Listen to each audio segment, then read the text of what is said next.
Roland Martin. You probably say, come on, give me a break. Move on, guys. From Washington, D.C., Roland Martin, good morning. Tom Civil Guy, good morning. Saturday, Fort Worth, NAACP. I'll see you guys for their Millennial Forum on getting young folks to vote. And Saturday, Tom, is also the birthday of Botham Jean, the brother who was shot and killed by Dallas police officer Amber Geiger. There's going to be a massive rally on his behalf in downtown Dallas on Saturday as well. And so Ben Crump and Lee Merritt are planning that, and I'll also be in attendance for that as well. Yesterday was a huge news day, obviously.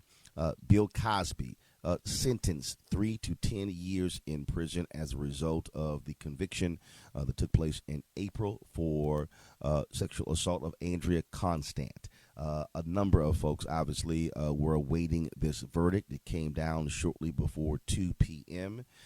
And last night, the first night of his life, Bill Cosby spent behind bars. Joining us right now, to his spokespeople, Andrew Wyatt, as well as Ebonee Benson. Glad to have both of you on the Tom Joyner Morning Show. First off, I have to ask Andrew and Ebonee, when you arrived in court yesterday, the both of you escorted Bill Cosby into court. We knew, based upon Monday, the questioning from various experts, was Bill Cosby, when he left home, did he believe that he would be headed to prison? Was he prepared for that? Good morning, Roland, and first, thanks for having us on your show. Yes, Mr. Cosby was prepared. He's been prepared now for 34 months because he shouldn't have never been there. This was a miscarriage of justice. So he had prepared himself. He didn't feel that he was going to get any special treatment because of how this judge has acted towards him and this district attorney. So he was prepared. Ebonee, that particular moment when the judge said it is time for justice to be served, and then he said 3 years in the course of the 10 years, which means that he will have to serve at least 3 years before eligible for parole. The New York Post is reporting that Bill Cosby was laughing with the two of you as well as other folks in the courtroom. Was that the actual case? Yes, sir, it was. Again, he has been prepared for this since this began. He's known what he's been facing with the injustices in Montgomery County, and we knew that it could go one of two ways. Either they were going to allow him to stay out while he appeals, or they were going to set the sentence in a time frame that he would not be able to stay out during his appeal. So again, he's held his head high the entire time, and he's strong. His spirits are very strong. Many people have said that obviously yesterday that but before the sentencing, Bill Cosby could have had something to say to the court. Some say that that's when you express remorse or you at least apologize. Did he give any consideration to doing that before the judgment was rendered? His decision has always been to not say anything. They was going to misquote him and misconstrue his words no matter what he said. It wasn't going to make a difference if he said something. The judge's mind was already made up. Their mind was made up 3.5 years ago that they were going to throw the book at this man with no evidence, no proof, allegations that surfaced from other distractors. And they used those to bring him in, along with a campaign ad that the district attorney ran, a Willie Horton-style ad, saying, if you elect me, I'll bring Bill Cosby to justice. When he settled out for $3.8 million, and they told him charges would never be brought against him. So Mr. Cosby, we knew how they were playing. This was one of the most racist and sexist trials that we've ever seen in the history of the United States.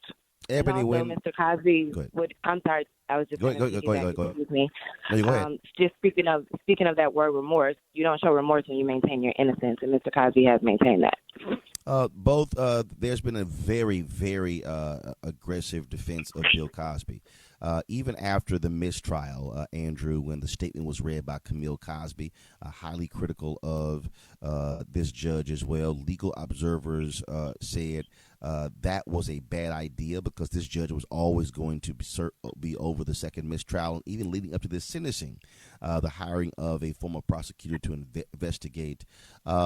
Explain why the Cosbys were so aggressive in going after the judge, knowing full well he was going to be the one who was going to determine this sentence. Well, because this judge and this DA was swayed by public opinion.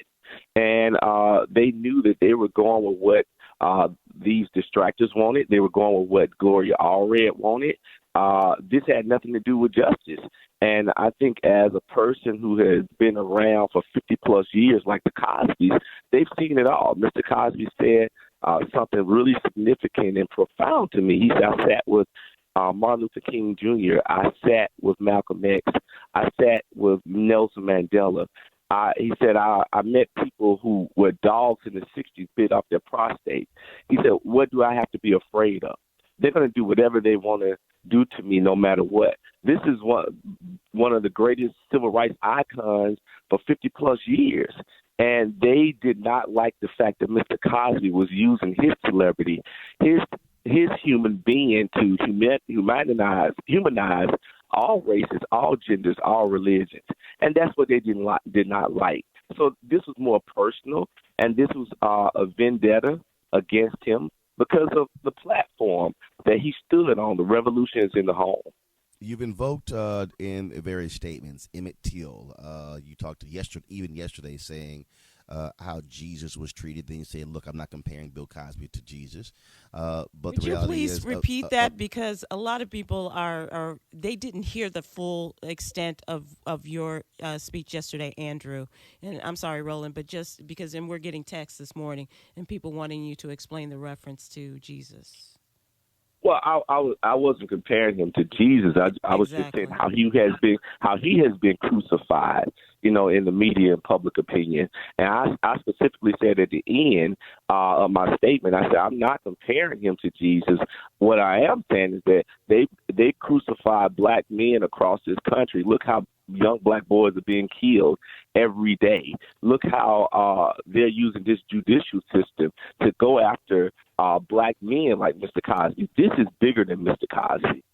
This is about every black and brown man in America. You look at this guy, Kavanaugh, and how he's been protected, and you have people saying that, hey, there's no evidence for 30, 20 years ago. Due process. And the president of the United States is protecting him, and it's okay. And they're saying the FBI should not come in and investigate because there's no evidence. Well, what about Bill Cosby? It shows us that the judicial system is truly black and white. Speaking of that, obviously this case was specific to Andrea Constand. They allowed others to also testify in the second trial. But folks are also saying, look, that you've had allegations that have been made against Bill Cosby, not one, not two, not three, more than 60, and a third of them have been black women. And so, Ebonee, I'll ask you first, making reference to Emmett Till or others, folks are saying, wait a minute, this wasn't a case of just white women accusing Bill Cosby. These are also black women who also accused Bill Cosby. Your response? I will start with it was majority of white women that accused Bill Cosby. There were a few black women that came out, but these are also accusations. These are all, as you said, this is because I said it, it has to be true. When you compare it to Emmett Till, we're not talking about the number of women. We're talking about the principle that someone can say it happened and then you are now destroyed because of it. Physically for Emmett Till, publicly and in the media for Mr. Cosby. What's the next step for Mr. How is Miss Cosby doing? Yeah. Oh, Mrs. Cosby is, as Mr. Cosby says, when Mrs. Cosby is at the helm, we all have great posture. She's strong, she's fighting, and we're working on appeals now to get him out of this. And we filed motions, and we will be visiting him this morning. How often can you visit him? They haven't set a time yet, Tom. They transferred him to Phoenix Prison last night because the county could not hold him, Montgomery County facility. So he's at Phoenix Prison in a place called Grateful, Pennsylvania, I think. But we haven't gotten a number of how many times and how many visits, and when can we start visiting him? And real quick, do you know if he's in general population or is he in isolation? We have no clue. We will find out when we visit him this morning where they're holding him. Well, thank you, Andrew and Ebonee. I know everybody wants to talk to you. You're doing the morning show round this morning? Yes, sir. We have another show with Ireland, news radio in Ireland. We have a bunch of shows to do today. All right. And when you're going to go back to Birmingham? Well, we're here, Tom. We're here. We got boots on the ground here, and we just brought the South to the East. All right. Thanks, Andrew and Ebonee. Thanks a lot.